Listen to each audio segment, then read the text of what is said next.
ഇരുന്ന് ഞങ്ങളിങ്ങനെ ഭയങ്കര വിഷമിച്ച് എന്താ ഇനി ചെയ്യുക എന്ന് പറഞ്ഞിട്ട് ഇങ്ങനെ വിഷമിച്ചിരുന്ന സമയത്ത് അപ്പോൾ ഞാൻ പറഞ്ഞു നമ്മൾ അടുത്ത പ്രോജക്റ്റ് ചെയ്യും, ഇതല്ലെങ്കിൽ അടുത്ത പ്രോജക്റ്റ് ചെയ്യും എന്നിങ്ങനെ പറഞ്ഞപ്പോൾ നജീക ഇങ്ങനെ വെറുതെ പറഞ്ഞു, ഒരു ദിവസം നടക്കുന്ന ഒരു കഥ, അത് ആലപ്പുഴയിൽ, അത് അവസാനം ഒരു ബോട്ട് അപകടത്തിലേക്ക് വന്നെത്തുന്നു.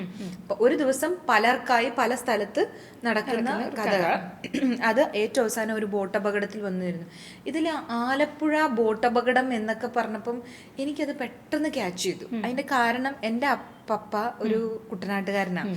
അപ്പം കൊച്ചിലെ കേട്ട് വളർന്ന കഥകളി മുഴുവൻ കുട്ടനാടാ. അപ്പം ഈ ഫ്രൈഡേ എന്ന് പറയുന്ന സിനിമയും കുട്ടനാട്ടുകാരാണ് അതിനകത്ത്. അവര് ആലപ്പുഴയിൽ ഒരു ദിവസം സാധനങ്ങൾ മേടിക്കാൻ വന്നിട്ട് തിരിച്ചു പോകുന്ന വഴിയിലാണ് ഈ ബോട്ട് അപകടം സംഭവിക്കുന്നത്. അപ്പം എനിക്കത് ഇമ്മീഡിയറ്റ്ലി എനിക്ക് ഇത്രയും ക്യാച്ച് ചെയ്ത ഒരു സബ്ജക്റ്റ് വേറെ ഇല്ല. അപ്പം തന്നെ കൈ കൊടുക്കുന്നു. അപ്പം അന്ന് നോക്കുമ്പോൾ അന്നൊരു 11/11 ആണ് ഡേറ്റ്.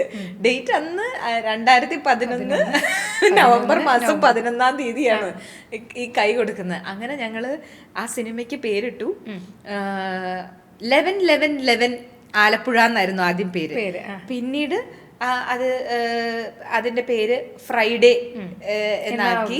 ഫ്രൈഡേ എന്നിട്ട് ഈ ഫ്രൈഡേ എന്നുള്ളത് ടാഗ് ലൈൻ ആയിരുന്നു.